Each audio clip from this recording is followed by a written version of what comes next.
Hello students, welcome to this class of English literature, and today we will discuss critical appreciation of a prose passage, that is how to write a critical appreciation of a prose passage. This topic is important for the students of MA final year and for those who are studying for their NET. So, let us begin. I am Dr. S.S. Vedwan, Department of English. So, let us discuss some of the important points of how to write a critical appreciation of a prose passage. Dear students, as I told you before also, literary criticism or appreciation, it comprises of three stages or activities. First is analysis or description of a comprehension of the given text. Second, interpretation based on analysis and description.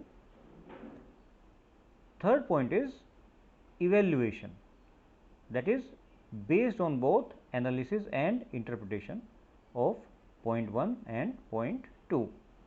Now, these three stages or activities, they represent a logical sequence, that is there is a logic and we should follow the points one by one, 1, 2 and 3, and these should not overlap. So, please keep in mind that these logical arrangements, they do not overlap, as it will lead to partial or prejudiced judgments. So, we should avoid this overlapping, and let us now begin what all we can do.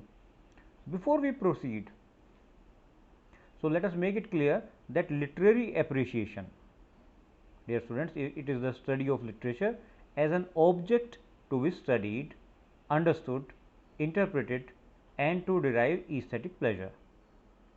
Literary appreciation, it is a technical subject with its own specialized terms or meta language.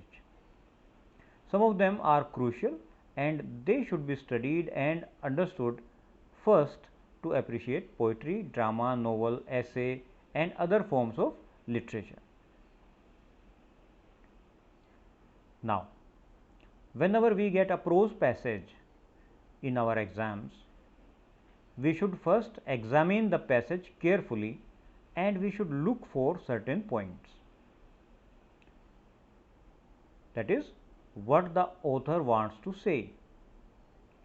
Then try to understand the message conveyed, what message the author he wants to convey. We should try to understand that message, we should try to decode that message. Then critically reread the passage. Again we should read the passage. First time we have read it, then again we should read it to make the meaning clear. Now we should comprehend the passage, that is we should try to make the passage, we should try to make the meaning out of the given passage. Then trace the development of thought of the author. Trace the context, in which context the author has placed his text. Then look for some special words, phrases, vocabulary which has been used, that has been used by the author. We should look for these special words and phrases. Then the next point is how the author he communicate his meaning. Now, the author he will use certain methods and devices. What are these methods and devices which he had used, which the author has used? We should look for those devices. Intention of the author. Now, as you all know, there is intention hidden in each and every text, and we should look for the intention of the author. What is the purpose behind writing this particular extract or this particular essay or novel for that matter? Then are there certain repetitions in the passage? You should look for these repetitions also. What kind of sentences have been used, whether long sentences or short sentences have been used, we should delineate it. Use of first person or third person, whether the writer has used the first person I or the third person. Then facts presented, yani we should look for the real or fictional, whether the passage given to us is based on some reality, real incident, or is it a fictional piece. Then grammatical form, what type of grammar has been used in the passage, or the passage has a proper beginning, middle and end. Now, we should also look for the proper beginning, middle and end as presented in the passage. Then, is there a started or implied purpose? Is there a stated or implied purpose? What is the purpose? Whether the author has deliberately written it, what is the purpose of writing this passage? What effect will it have on the society? Now, each and every passage, each and every literary work will have a deep impact on the society. So, what the message the author wants to convey and what effect will it have on the society? You should look for that. The quality of the passage, what kind of language has been used, use of the figurative language, whether any figurative language has been used.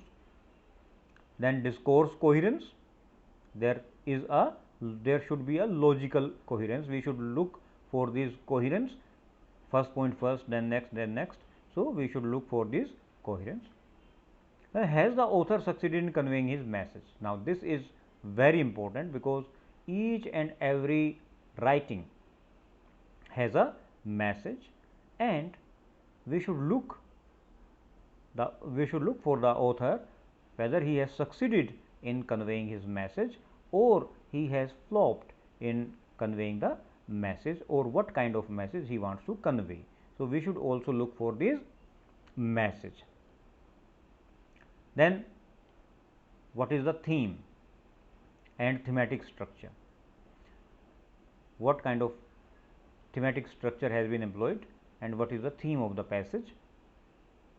And then finally, we should conclude with the final judgment.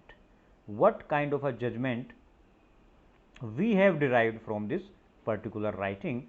We should look for that particular conclusion, what kind of message we have derived, that is, as a reader, what kind of a message we as student or learner of English we have derived from the passage. We should write the final judgment, that is the conclusion of the passage, by adding our own views and by adding it with proof from the passage. So, that is all for the day. Thank you very much. We will continue with these lectures in the next series. Thank you very much.